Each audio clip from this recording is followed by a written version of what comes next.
আসসালামু আলাইকুম, আশা করি সবাই ভালো আছেন। মিক্স ভেজিটেবল, এগ আর চিকেনের সমন্বয় এমন খিচুড়ি মার্কা পাস্তা আপনি হয়তো এর আগে কখনোই ট্রাই করেননি। সেই রেসিপিটি আজকে আপনাদের দেখাবো, আর এই রেসিপিটি দেখলে আপনি আরও একবার অবাক হবেন। এই রেসিপির জন্য প্রথমে একটি পাত্রে তেল দিয়ে দিন পরিমাণ মতো। এরপরে কেটে রাখা মাংস, মুরগির মাংস এখানে, এবং মুরগির গিলা কলিজা যা আছে সেটা দিয়ে নিন। দিয়ে এটাকে ভালো করে নেড়েচেড়ে ফ্রাই করে নিন।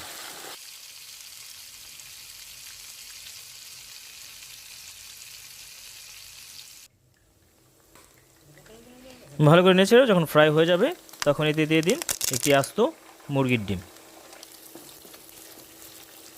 এখন ডিম এবং মাংসটা ভালো করে একসাথে ফ্রাই করে নিন।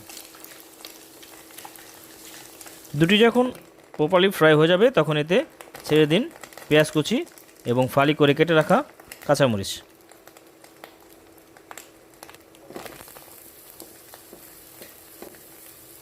এই সবগুলো উপকরণ আর একটু সময় রান্না করে এরপর এতে দিয়ে দিন আগে থেকে কেটে রাখা সবজি।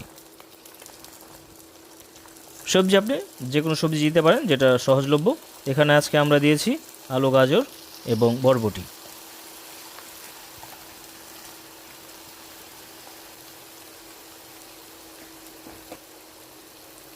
সবগুলো সবজি এবং সাথে একটু লবণ দিয়ে এটা নেড়ে চেড়ে এরপরে ঢেকে রেখে দিন 4 থেকে 5 মিনিটের জন্য।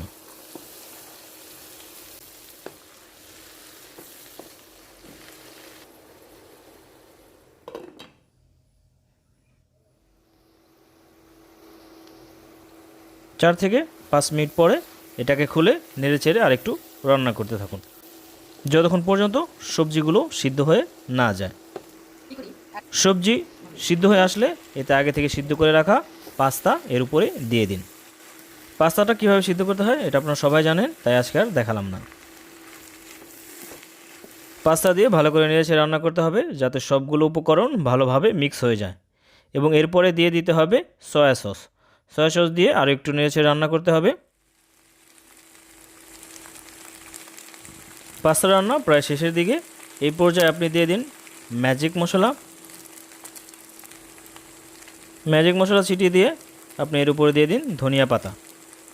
এই দুইটি উপকরণ দিয়ে ভালো করে নেড়েচেড়ে মিক্স করে নিন।